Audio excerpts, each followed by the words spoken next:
Personally, I think we need to start treating broccoli with a little bit more respect, which is why today I'm going to be sharing my personal favorite broccoli recipe.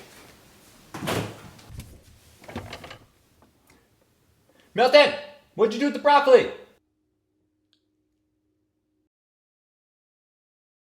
Let's begin.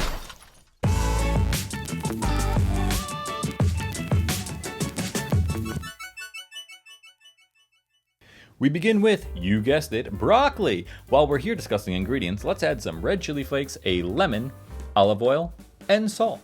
To prep, prop up your broccoli crown with the stem facing up. Using a sharp knife, cut around the head of the broccoli while rotating. We're shooting for bite-sized pieces, so make sure to cut any larger pieces in half lengthwise like so.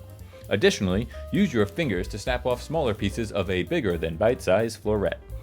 Once you're happy with your broccoli bites, transfer to a bowl and set aside.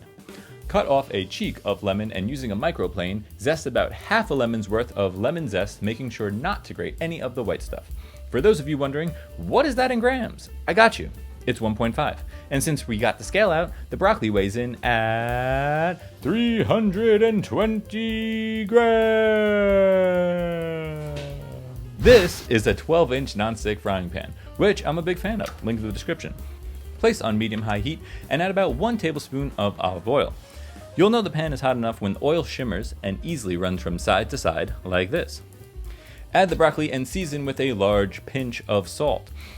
Leave the broccoli undisturbed for about 3 to 5 minutes or until you start to see some browning. Once you've developed some color, toss or flip the broccoli and continue to cook for another 3 to 5 minutes. I'm adding about a tablespoon of crushed red pepper flakes, but feel free to add more or omit depending on your heat tolerance. At this point, we've been cooking the broccoli for about 8 minutes and it's begun to take on a much more vibrant color green. This is a good indicator that you're ready for the next step. Water. Pour in a 1/4 cup of water directly into the pan and cover immediately. We're going to finish cooking with steam.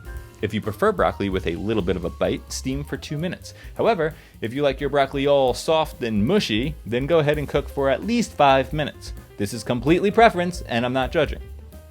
Remove the cover and add the lemon zest and juice of the lemon cheek from earlier. Give everything a final toss to combine and plate up. To top things off, I'm grating some Pecorino Romano cheese, which I happen to have in the fridge, but Parmesan would work, and if you're a vegan, then use some vegan stuff.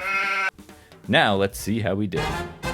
Hands down best broccoli I've ever had, reason being, it's delicious for a multitude of reasons. One, the acidity from the lemon adds beautiful zest. The cheese gives that umami, salty, flavory goodness that you need, you're gonna want, you gotta have it. The other thing is, you can cook this until your preferred doneness. So if you like it a little bit crispier, then you can only steam it for about 2.5 to 3 minutes, but if you want it a little bit more well done, then go the full 5 minutes. Completely up to you. This is a customizable recipe. Guys, as always, keep busy, stay healthy, be happy, and we'll see you in the next one.